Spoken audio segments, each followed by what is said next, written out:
Hi love, it's Dulcie and welcome to day 6 of your best year yet. Today we're entering the final section of the workbook and this one has a slightly different flavour. It's gentle, it's spacious, it's forward-looking but in a soft focus way.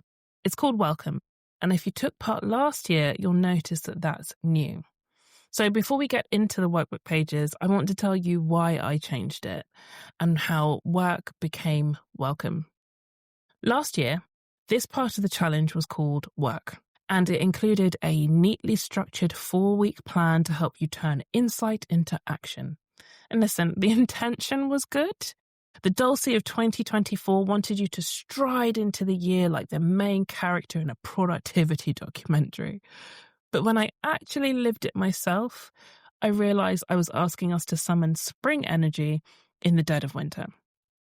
I was trying to create momentum in a season that's literally designed for stillness. And the more I learned about seasonality, and honestly, the more I paid attention to what my own body and spirit were doing, the clearer it became that January is not the month for grand overhauls. January is a threshold, not a launch pad. It's a cocoon, not a racetrack. It's a season for listening, not leaping. So when I sat down to refine the challenge for its second year, something in me changed.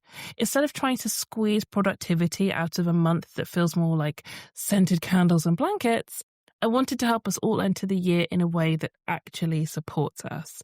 And that is why this section is now called Welcome.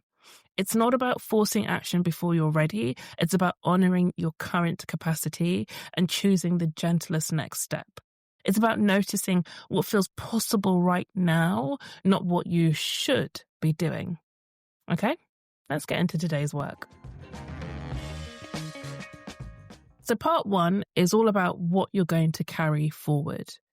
By this point in the challenge, you have 10 small intentions, one for each life area, and together they form a kind of map of what matters to you going into the new year.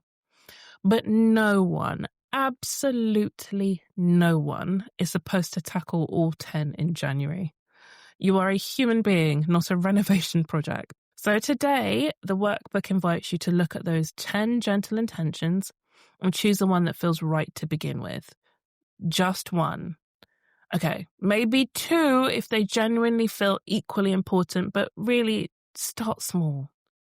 So which one feels kindest to your current energy? Which one feels possible without gritting your teeth?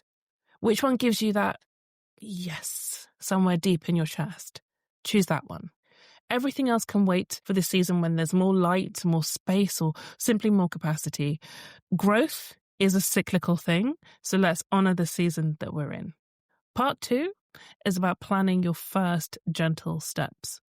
Once you've chosen your intention for this season, the workbook asks you to consider your first steps.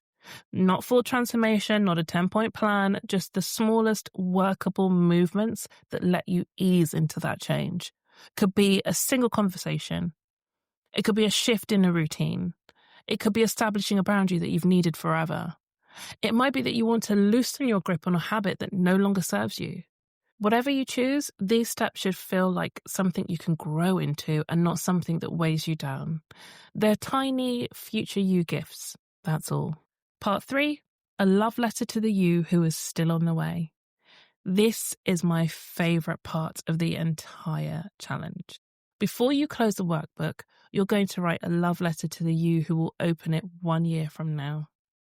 It's not a list of goals, so please don't turn it into that.